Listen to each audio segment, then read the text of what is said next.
Spoštovane dame in gospodje, Beograd, Muzej Jugoslavije.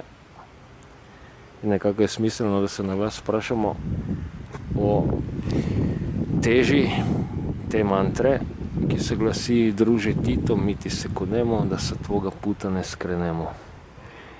Nekako je cel sistem, cela skupnost, cel kolektiv, se pravi takratni narod Jugoslavije, narodi, ki so tvorili en narod, jugoslovanski, bil podvržen temu, da se nekako zaveže temu, da prisego. Prisega je nekaj, kar se po etičnem kodeksu naj ne krši, da ne bo stopil s poti druga Tita.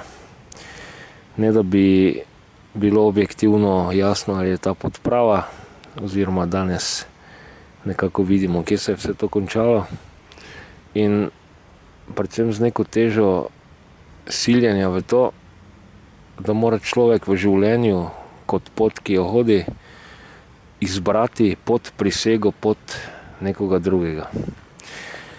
To je najverjetneje en izmed tistih elementov, ki je na koncu pripeljal do krvave vojne na Balkanu in predvsem do neke naivne današnje jugonostalgije, kjer si ljudje želijo nekdanjih časov, ko so vsi imeli službe, hodili na morje, dobili plačo in tako naprej. Brez realnega poznavanja, pod kakšnimi pogoji je to takrat teklo, in brez razumevanja, da je dejansko na podlagi tistih pogojev potem prišel rezultat, ki ga imamo danes. Se pravi, nekako vsi bi delali, vsi bi imeli plače, zelo malo bi se pa prilagajali nekim trendom, smerem razvoja, ob vsem pa bi pod prisego morali hoditi pot, ki je bila začrtana, pač rečemo kar leta nekako še pred 1945, se pravi še morda celo pred tako imenovano drugo svetovno vojno. In po vsem nekem tehnem premisleku in opazovanju tega, koliko ljudi se spominja nekdanjih lepih časov, brez da bi pa nekako ustvarjalo pogoje in algoritme in nenazadnje delalo za to, da bi se pa lepi časi nekako približevali oziroma bi nastali. Kje nam piše, rečemo tako pogovorno, kje pa piše, da so bili tisto edini lepi časi, in kje je sploh objektivno dokazano, da so tisto bili realno lepi časi.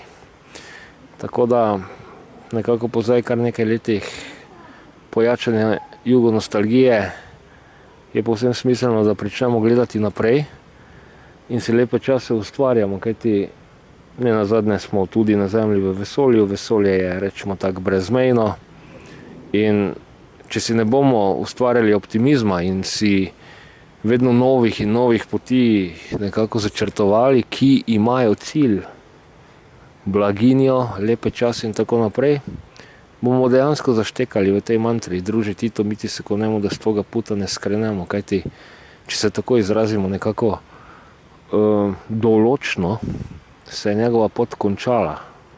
Torej, se je tisti trenutek končala tudi naša pot. In še nekaj, kar je zelo pomembnega. Vsak človek je individuum. Vsak človek ima dejansko neko svojo življenjsko pot in skrbimo raje za to, da imamo neko univerzalno zdravo razumsko etiko in moralo in da podpiramo čim več različnih kreativnih poti s ciljem blaginje, blagostanja, nenazadnje ekološke sanacije planeta in tako naprej. In čas je, da po 39 letih nekako odstopimo od te mantre: druže Tito, mi ti se kunemo, da s tvoga puta ne skrenemo. Pa rečemo takole, da se bo tudi na koncu razumelo, da je to dobronameren video: druže Tito, mi ti se kunemo, da sa zdravog puta ne skrenemo. Tvoj put je završio i trebaju nam novi putevi, znaš, novi putevi u lijepu i dobru budućnost.